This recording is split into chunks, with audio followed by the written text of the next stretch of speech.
Emsakazweni igama lami nginolwazi ke mina ngingokwenkosi uZimlozeri Mvombi emswadi khona la emsakazweni noNgoma FM 88.3 uyazi ke ngosuku namhlanje ngisuke lapha ke umkhulu Bheseni inyanga samthakathi naye ke futhi ke lapha ke uDokotela ke uNyezi khona la 88.3 ngilanda ke lapha ke uBheseni sikhuluma ke indaba ke yama divorce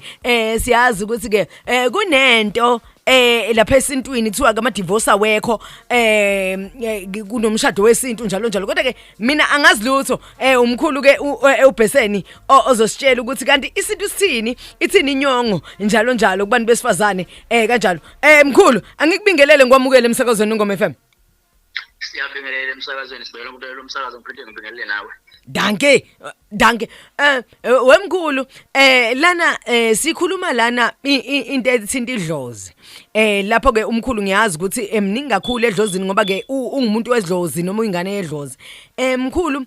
kunemshado le esiyenzeka manje ngesinye isikhathi siyayisikuthathe ngalokho kwesingisi sithi ke abantu bayadivorce too much noma abantu bayahlukanisa ngenye indlela and kulezi zinto zama divorce kunento lesifake lokhu ama psychologist ukuthi ake siluleke ngokwengqondo before si divorce noma ake siluleke ngokwengqondo before sifike emshadweni kodwa kanje manje ngifuna sikhulume nomkhulu lento ukuthi lento yama divorce mkhulu mhlambe mayihamba ifika iyalithinta yini idlozi noma idlozi ukube belifuna idivorce belingeke lisishadise besingeke mina nawe sishade uma ngabe bekuzogcina kune divorce noma idlozi phakathi nendlela liyanyanya lisihlukanisa ithini into la mkhulu Divorce ithi ayibenzima kakhulu akusiyona into ongayithatha uyibuka njengento elula into enzima kakhulu ngoba umuntu mayehamba eyogana emzini womuntu noma umuntu mayeganwa egana umuntu basuke benesikhathi eside bexoxa. Yes ngikholwa ukuthi lokhu ukuthi uvela uthatha inqumo manje uthona njengamanje mina ngiyashada nakho kuyalimaza kakhulu lokho nale futhi ukuthi uthi usungenile entweni uthola ukuthi awunabo abantu abawazi ukutshela yabo nje kusula izinga lakho ufuna libe la ngoba uma wenza into ufuna uzazi nawe ukuthi ubani wena ngoba lokhu ukwenza into umuntu wakho ufike enza iphutha bese uthi wena hayi lokho asekwenzile vele ngiyacasuka mina senyadikila ngiyamdivorce ngiyayeka ungakwazi ukuyixolela wena ngaphakathi ngeke ukuxolela omunye umuntu ila siqala khona ukuthi you must forgive yourself bese uyakwazi uqhubeka nempilo. Yes ngiyakwazi lokho dokotela ukuthi kunezinye izinto ezisibambile because thina asixolanga thina ngaphakathi ngixolela ukuthi yes bekumele kwenzeke lokho angixole mina bese ngiyakomnye umuntu ngingamxolela omnye umuntu mina ngayixolele bese lento le ingenzeki kodwa ke mkhulu ngila sisemshadweni wesintu manje angifuni singene entweni kamkhulu Nyezi la sisemshadweni wesintu mhlambe ngokwesintu kuyayehlanganisa idlozi mhlambe idlozi la kaDlamini nedlozi la kaBheseni mkhulu Bheseni wangaba sibongo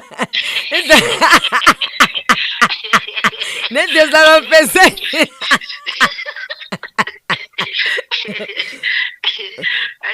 inkulu kakhulu indaba ngiyayeza. Yes mkhulu ihlangane asikudanisa ukuthi sihlanganise idlozi la kwaCebekhulu sihlanganise la kwaGumede noma la kwaNkosi egcineni bese sizothi into ezobalula kuthina ukuthi sithi no njengamanje ubani nobani bayahlukana kuhlukane thina ukuhluthwa kwenhliziyo kodwa la besababikela mhla umuntu ezogana noma mhla ugana bona bazi ukuthi usengwala ekhaya. Oh yeah okay kuna okay ngicela singene futhi kancane la mkhulu kulento yenyongo nina njengabantu besintu mina angisazi isintu ngiyakholwa Nkosi yami izinto zamadlozi angizazi ngizifunda ngani nje mkhulu la okay sengishadile ke mina ngathelwa ngenyongo ngase ngidecide ukuthi ke mina sengiyaphuma ke mina kaCebekhulu njengamanje sengiyoyimela ngibe nginolwazi noma sengiyogana kwesinye isibongo mangana kulesibongo engiganele kuso ngingwapi kahle ngiphumile kwaCebekhulu ngiphumile ngokwami ngayeka umshado wami ngahamba ngogana kwaNdwandwe mase ngishona nithi ngingwapi mina ngiyithole kahle la uvuka wagana kaCebekhulu waphuma wayogana naKwaNdwandwe. Ngiganile kwaCebekhulu ngasuka kwaCebekhulu ngenxa yeinkinga ngase ngiyisukela nje sengihamba sikana kaNdwandwe ke ngaba nenhlahla futhi ngalotsholwa ngagana kwaNdwandwe ngingowapi mina kahle ngokwesintu Ngokwesintu phela ungwalapha owagana khona wena kuqala ngoba umuntu wesifazana akaze gane kabili. Okay. Ngiyakuzwa sizoyikhuluma ngelinyanga ngiyafuna ukuthi siyikhulume size studio le yenyongo nokuthelwa ngenyongo nanani yonke lento kodwa asikho kuyo ke namhlanje but ngiyafuna ukuthi siyikhulume ngoba kunokuphikisana okuningi abantu bayaphikisana la kodwa njengamanje ngifuna ukwazi ukuthi dokotela kungenzeka yini idlozi kuyidivorce yethu libe nesandla Lingaba naso isandla kakhulu ekwenzeni kwethu kakhulukazi nje umuntu wesifazane yena umuntu idlozi lisuke limbhekile ngoba usuke ezogada ikhaya usuke yonke ekhaya mayeqala yena isenza okuphambene nedlozi selingamphushela ekuthena agcine ebe umuntu enze divorce mina limnyekele nasophathe nje noma uhlanya agcine sethandana nalo yabona ngoba lifune ephume kulomshado yebo hayibo ingenzeka into enjalo yazi ukuthi idlozi lilwa ngendlela eziningi ukuze sigcine kubonakala ukuthi nansi into eyenzakalayo angithi ngisho umuntu ezothwasa omunye kuvela okuningi idlozi linento eziningi ezenzayo ngisho lifuna linake ekhaya malingalinaki liveze okuningi nawe nje ubulapho kwemsakazweni ungaphelelwa umsebenzi ngingazi kanjani ungazi kathi konke usuyithintile wena idlozi nengasekho kahle ongiyezwa lapha ngokwamkhulunyezi abantu mabe neinkinga siye kumkhulunyezi emshadweni wethu ukuthi sineyinkinga kanje mhlambe idlozi ke okay sineyinkinga mhlambe umkhulunyezi akwazi ukusixazululela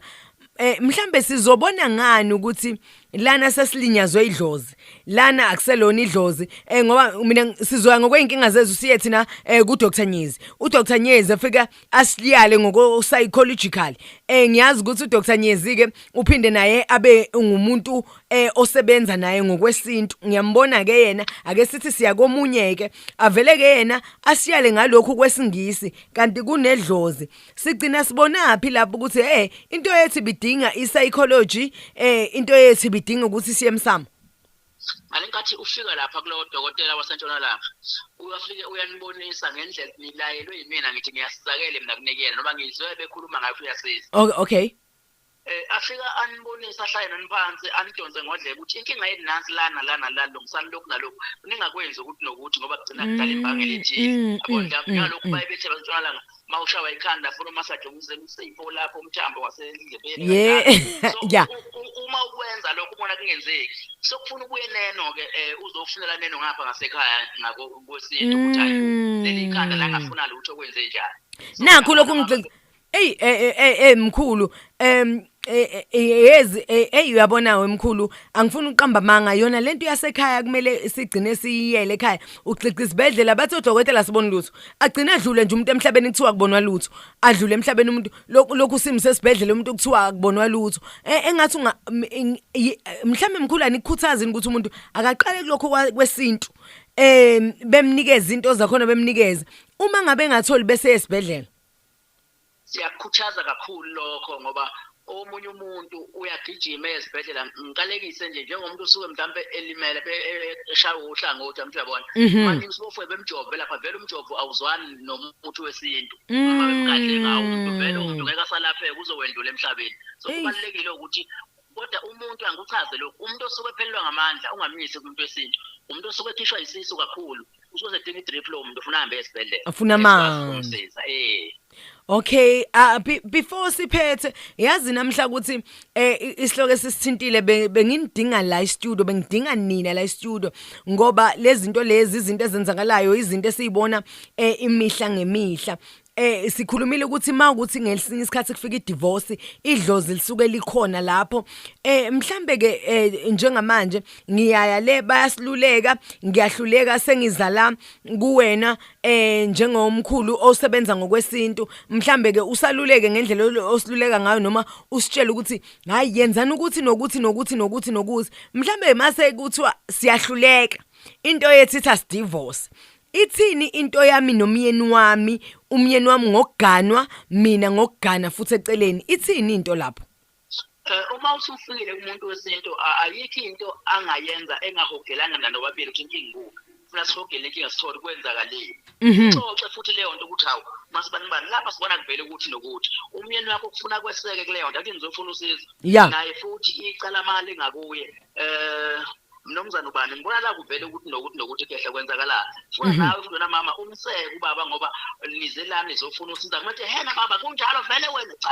beka umoya phansi uthi cha impela kwenzeka noma cha sikwazi lokho manje iqambela amanga lo cha sikwazi lokho manje nikwazi siyakwazi lokho mkhulu kwenzeka iyiphi indlela esingenza ngayo nizofuna usizo nani ngabe nisaxabana senasithola ukuthi kwenziwa yini lokho nenzeka so kufanele beka umoya phansi ke siyixoxe lento siyilungise ngendlela yakho niqhubeke naniphinde nibe ngabantu ababodwa njengakuqala niyazekuqaleni. Siyabonga kakhulu mkhulu Bheseni izinto ezinjengalena lezi siyidinga ama divorce siyawabona kuze kube ukuthi hayi lezi zizukulwane samanje sawufuna umshado vele sesephuma emshadweni mhlambe sesiyimele njalo kodwa ungathola ukuthi cha akusilo idlozi nami ngenza ngendlela yami nobaba udonsa ngendlela yakho hayi thina sikholwele into zesintu hayi thina kanje ama divorce akusenziwa njengakuqala ngoba kuqala kwakwaziwa ukuthi unkosikazi maye bedile kuyahamba kuyokukhishwa inhlawulo njalo manje unkosikazi noma engenzani enzeni sigcina la kuhlala phe kwethu sithi hayi okwethu akungaphumeli kubazali akungaphumeli emphakathini igcine engahlawulwanga idlozi kodwa likubonile ukuthi hayi mani umuzi uphambukile la noma umuzi ungathi uyachitheka la kodwa abasenzelanga lutho thina njengabantu abadala noma njengabantu abaphansi uhliphika vele idlozi vele lihliphize kodwa siyakhuthaza ukuthi cha before nithathe lama decisions ama divorce ake nihlale phansi niyikhulume nini nakubantu ababonayo bese bentshela abantu ukuthi cha thathani u1 uhlanganise no2. Siyabonga kakhulu Dr Bheseni kunomuntu osekhaya ofisa ukuxhumana nawe njalo sikuthola kanjani vele inkundleni zokuxhumana ungabisasho ngoba ngiyalwazi udaba lwakho ngicela abantu bakuthola inamba yakho ka WhatsApp. Yebo inamba yami ithi 063 yeah 135 04 yebo 55 ngicela uyiphinde mkhulu 063 yebo 135 04 yebo 55. Siyabonga kakhulu mkhulu asithembe ukuthi Friday ezayo nizobe nikhona ngiyanicela ukuthi nize la e-studio sizolindlala loludaba maningi ama questions enginawo and ngiyazi abalaleli maningi ama questions enginawo ngendaba zomshado wesintu nomshado wesiZulu ngifuna nje ninomkhulu noma no Dr Nyezi sifike nalokho nje ukuthi umshado wesiZulu umshado wesintu singena kanjani esiZulwini singena singena kanjani kuwa wesintu singena kanjani kowesingisi eyilokho ama divorce futhi aqhuma kanjani kwesintu aqhuma kanjani ngaphesingizini yilokho ngifuna sikubheke. Hayi siyathokoza kakhulu ngiyathemba ukusoba ndawonye ngoba namhla siya ngapha eThekwini kunzima ngeviki elizayo sihlale sihla senyoba ngeviki weekend elizayo yazi ephelile besile esilandana singabantu abangahlala abahla benyoka kakhulu kuyasentshenzwa sisebenzele isizwe sengonyama nami ngiyafika nje ngisuka kwaHlabisa la kade ngiyosebenza khona ngoba sengena ngihefuzela nje. Hey bakithi siyabonga ukuthi uhambe kahle emgwaqeni. Danki mkhulu. Ngiyathokoza. Alright Nongoma FM 88.3 we play you listen uDr Game noma ke umkhulu Bheseni besikhuluma naye emsakazweni Nongoma FM angabe ngisapholisa